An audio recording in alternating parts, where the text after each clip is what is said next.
Buenos días. Antes que nada, quisiera agradecer al comité organizador del Cuarto Congreso Latinoamericano de Estudios Chinos y al Instituto de Relaciones Internacionales de la Universidad Nacional de La Plata por la aceptación de mi ponencia. Mi nombre es Bárbara Novoa, soy estudiante de la maestría en Ciencia, Tecnología e Innovación en la Universidad Nacional de Río Negro y me encuentro específicamente ahora en la ciudad de San Carlos de Bariloche. Voy a proceder a presentar.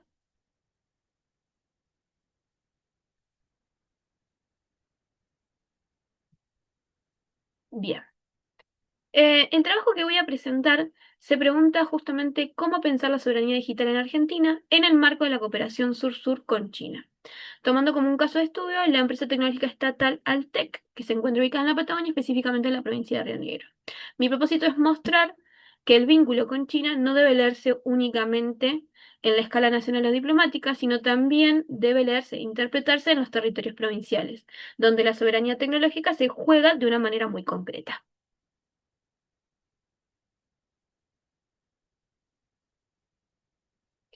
Bien.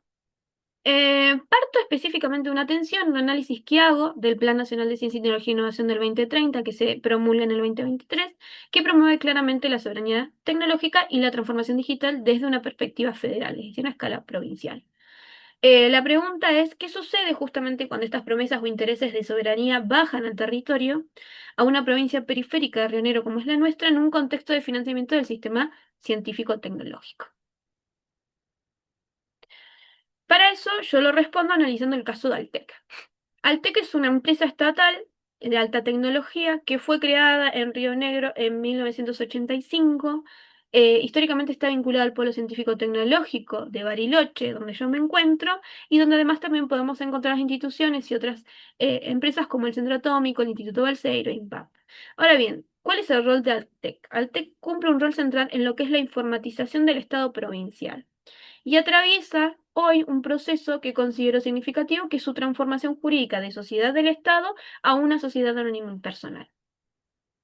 A partir del análisis de la normativa provincial, observo, ¿sí?, que su empresa va a adquirir a partir de la transformación del Estado a una sociedad unipersonal cierta flexibilidad o autonomía operativa para poder contratar con otras empresas, habilitándola de cierta manera a poder negociar sin intervención directa del Poder Ejecutivo. Hay un dato que considero revelador, si se quiere, es que Altec va a adoptar además dentro de sus convenios, dentro de sus contratos, el dólar estadounidense como la unidad de referencia para clasificar a sus proveedores.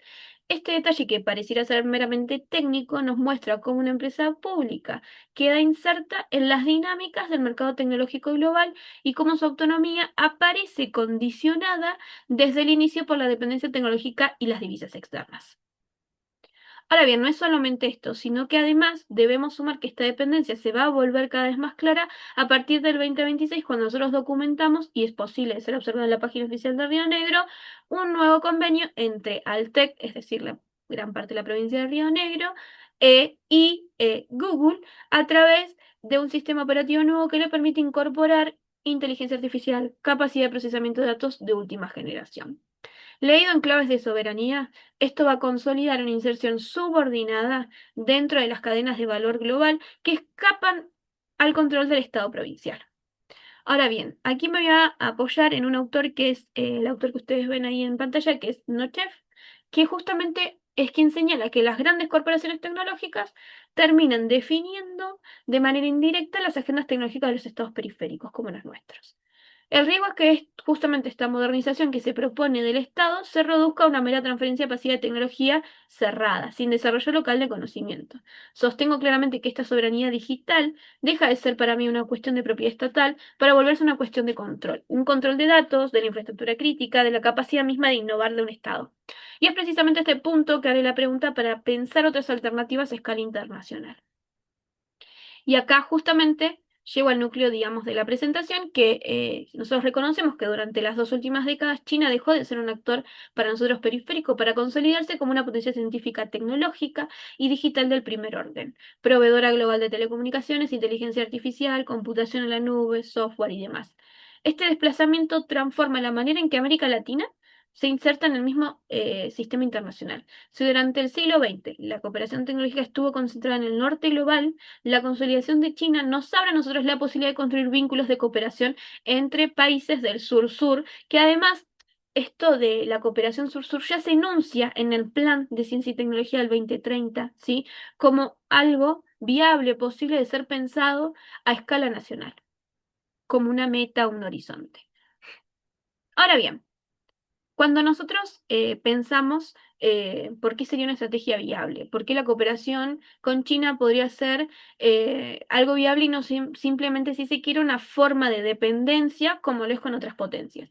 Y aquí me parece interesante citar a dos autores que son Klinger y Tursi. Klinger específicamente con el modelo chino, él dice que existe lo que se llama una cooperación, una particularidad frente a la asistencia tradicional occidental, donde justamente es diferente. ¿Por qué? Porque China codifica contractualmente el codesarrollo de la propiedad intelectual y la capacidad obligatoria de los científicos locales en áreas de alta tecnología. Es decir, no solo se da una transferencia tecnológica que no queda librada a la buena voluntad, sino que además se inscribe en el propio contrato cómo es ese codesarrollo, esa vinculación y ese convenio.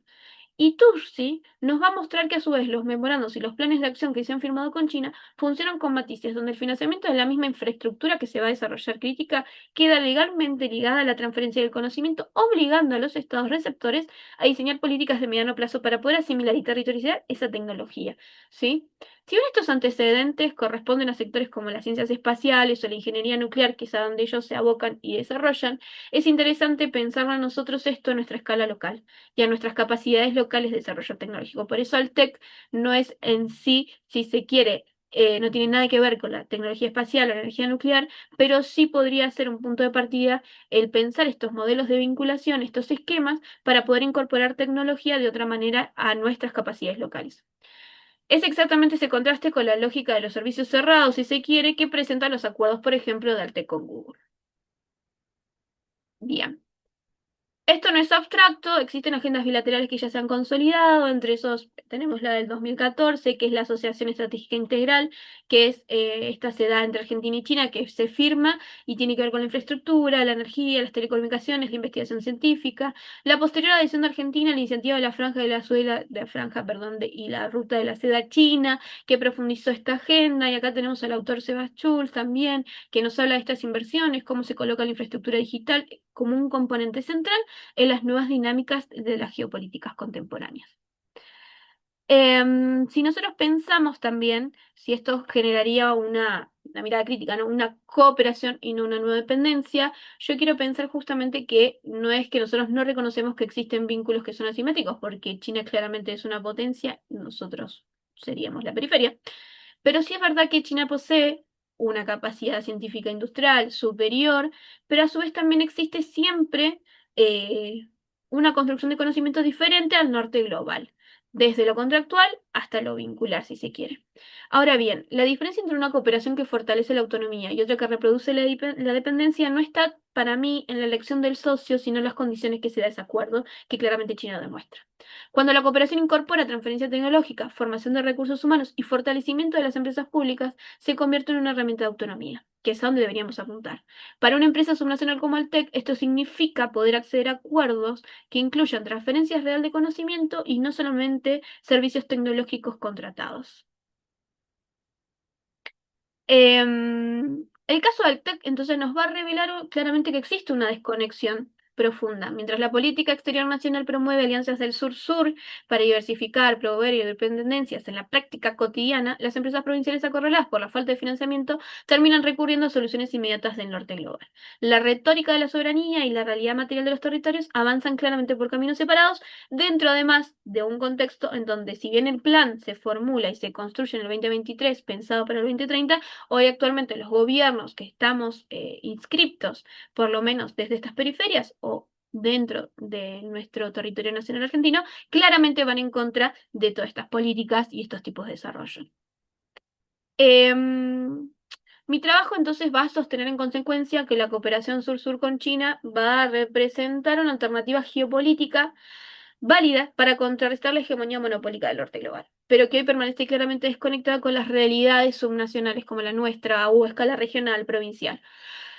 Por la ausencia de mecanismos institucionales que traduzcan las innovaciones estratégicas en proyectos territoriales claramente concretos. Ahora bien, la soberanía digital no se resuelve con la sola existencia de empresas públicas ni con cambios de su figura jurídica. Requiere claramente financiamiento sostenido, capacidades locales y una estrategia internacional que articule la agenda nacional con los territorios. Quiero cerrar con una pregunta que por ahí es la que quiero dejar abierta para seguir pensando, esto está desarrollándose. ¿Bajo qué condiciones políticas e institucionales podría una provincia periférica, como es Río Negro en nuestro caso, o regional, espacio regional, territorial, Argentina, negociar con China un acuerdo con transferencia real de conocimientos? Bueno, ese es el desafío para seguir pensando eh, a futuro la soberanía tecnológica, digital, latinoamericana dentro de este contexto y sobre todo a escala local, como es mi propuesta. Bueno, espero que haya sido de agrado. Les dejo un saludo enorme.